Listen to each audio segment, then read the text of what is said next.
सुंदरवन जंगल में टुनटुनी अपनी सौतेली माँ के साथ रहा करती थी। टुनटुनी बेटा जल्दी उठो और फ्रेश हो जाओ। मैंने तुम्हारे लिए नाश्ता बना दिया है और बताओ मैं तुम्हारे लिए लंच में क्या बना दूं? ए नौकरानी, तू चिकनी चुपड़ी बातें करना छोड़ दे। ऐसा करने से तू मेरी माँ नहीं बन जाएगी। तू सिर्फ इस घर की नौकरानी है और नौकरानी ही रहेगी। जब टुनटुनी अपनी माँ से बदतमीजी कर रही थी तभी चिंटू वहाँ पर आता है। टुनटुनी, ये तुम्हारी माँ है, नौकरानी नहीं। इनसे ढंग से बात करो और खबरदार, तुमने इन्हें नौकरानी कहा तो चलो जल्दी अपनी माँ से माफी मांगो। पापा, मैंने कोई गलती नहीं की है। मैं इनसे माफी नहीं मांगूंगी। आप इन्हें समझा दीजिए, ये मेरी माँ नहीं है। मेरे ऊपर हुक्म ना चलाया करें। टुनटुनी गुस्से में मुंह फुलाकर वहाँ से चली जाती है। तब चिंटू टूनी से टुनटुनी के किए हुए की माफी मांगता है। टुनटुनी की गलतियों को भूल समझकर माफ कर देना। वो अभी बच्ची है, धीरे धीरे वो तुम्हारे प्यार को समझ जाएगी। आप माफी क्यों मांगते हैं? टुनटुनी मेरी ही बेटी है, मुझे कोई दुख नहीं है।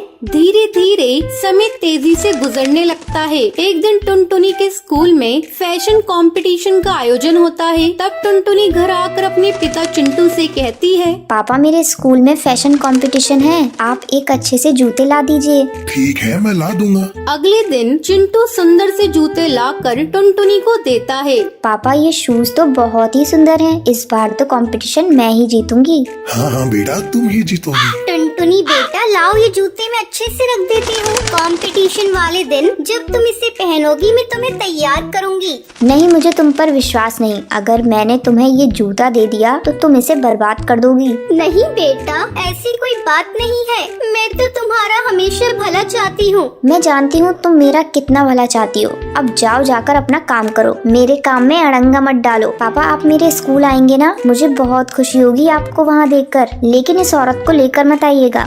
इतना कहकर टुनटुनी वहाँ से चली जाती है। कंपटीशन वाले दिन जब टुनटुनी तैयार हो रही होती है तभी उसके शूज फट जाते हैं। ये क्या हो गया? मेरा जूता तो फट गया। अब मैं क्या पहन कर जाऊँ? मैं कंपटीशन में हार जाऊंगी। टुनटुनी का रोना सुनकर टूनी वहाँ आती है। क्या हुआ टुनटुनी, मुझे बताओ, शायद मैं तुम्हारी मदद कर सकूं। तुम क्या मेरी मदद करोगी? ये देखो, मेरा जूता फट गया। तुम्हारी ही नजर इस जूते को लग गई। अब मैं क्या पहनकर स्कूल जाऊँ? टुनटुनी बेटा, अब तुम मत घबराओ। मैंने तुम्हारे लिए बहुत अच्छे जूते सिले हैं, तुम वही पहन कर जाओ। मजबूरी में टुनटुनी टूनी के सिले हुए जूते पहनकर कंपटीशन में भाग लेती है। उसे फर्स्ट प्राइज मिलता है। घर आकर वो अपनी सौतेली माँ से माफी मांगती है। माँ, मुझे माफ कर दो। मैंने तुम्हें अपनी माँ कभी नहीं समझा। टुनटुनी बेटा, लेकिन मैंने तो हमेशा तुम्हें अपनी बेटी समझा है। फिर दोनों माँ बेटी गले मिल जाती हैं। तो ये थी आज की कहानी। ये रही आज के लक्की विनर्स के नाम आपकी स्क्रीन पर। आज का सवाल ये है, टुनटुनी कंपटीशन में क्या पहनकर जाती है? अगर आपको पता है तो आप हमें कमेंट करके जरूर बताएं। लक्की विनर के नाम कल की वीडियो में दिखाए जाएंगे। अगर आपको ये वीडियो पसंद आई हो तो इसे लाइक और ऐसी कहानियाँ देखने के लिए मेरे चैनल को सब्सक्राइब करना न भूलें। चंदनवन जंगल में कालू कौआ मुन्ना बास के यहाँ काम करता था। तभी एक दिन उसे फोन आता है। हेलो, क्या मेरी बात कालू कौए से हो रही है? जी, आप कौन? कालू कौए, मैं भरोसेमंद कंपनी से बोल रही हूँ। आपने हमारी कंपनी में जॉब के लिए इंटरव्यू दिया था, आप सिलेक्ट हो गए हैं। लेकिन आपको सुंदरवन जंगल शिफ्ट होना पड़ेगा और आपकी सैलरी पूरे 1 लाख रुपए महीना होगी। ये सुनकर कालू कौआ बहुत खुश हो जाता है और जॉब के लिए हाँ करके अपना सामान पैक करके अगले दिन सुंदरवन जंगल के एक घर में किराए के कमरे में रहने लगता है। तभी उसकी माँ सरला कौवी का फोन आता है। और बेटा कहाँ है? अभी तुझे कमरा मिला या नहीं? माँ, मुझे कमरा मिल गया। जो इस घर का मकान मालिक सोनू कबूतर था, उसे बहुत जल्दी थी यहाँ से दूसरे जंगल जाने के लिए, इसलिए मुझे कमरा जल्दी मिल गया। बेटा, ये वही कमरा तो नहीं जिसके बारे में तूने बताया था? हाँ माँ, क्या हुआ? तुम इतनी परेशान क्यों हो गई? बेटा, तू वहाँ से चला जा।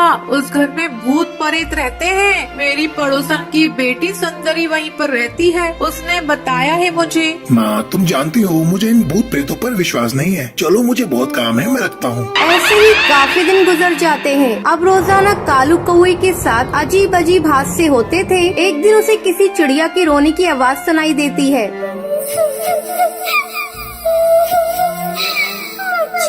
मुझे कोई बचाओ।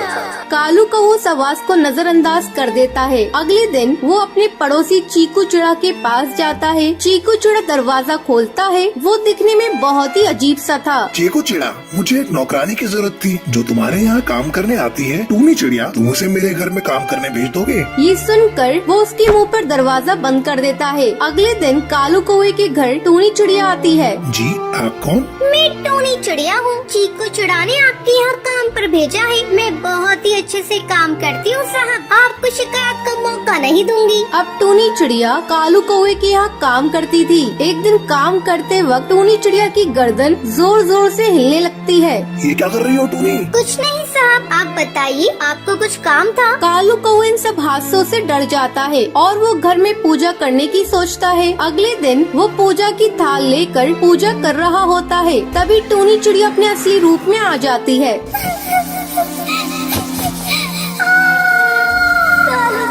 तू क्या कर रहा है? मैं कहती हूँ रुक जा, तुझे नजर नहीं आ रहा? मुझे तकलीफ हो रही है, मेरा पूरा बदन जल रहा है। मैं कहती हूँ रुक जा, वरना इसका अंजाम बहुत बुरा होगा। ये देखकर कालू कौवा डर के मारे घर से बाहर भागता है और अपने पड़ोसी चीकू चिड़ा के घर जाता है। चीकू चिड़ा, जल्दी बाहर आओ। तुम्हें पता है टूनी चिड़िया नौकरानी नहीं, वो एक चिड़िया की आत्मा है। मैं जानता हूँ, क्योंकि वो मेरी ही बीवी टूनी चिड़िया है। मैंने उसे तुझे मारने के लिए भेजा था। टूनी चिड़िया उड़ते हुए वहाँ पर आती है। उस घर में हमें मारा गया था। उस घर में जो आएगा वो बचेगा नहीं, हम उसे मार देंगे। अब तेरी बारी है कालू कौवा, तुझे कौन बचाएगा? कालू कौवा ये सब देखकर बहुत डर जाता है और जल्दी से उड़ता हुआ अपने घर से गुलाब जल उनके ऊपर डालता है। ये क्या कर दिया? हमारा शरीर जल रहा है, हम तुम्हारे करीब नहीं आ सकते। चीकू चिड़ा, बचाओ मुझे।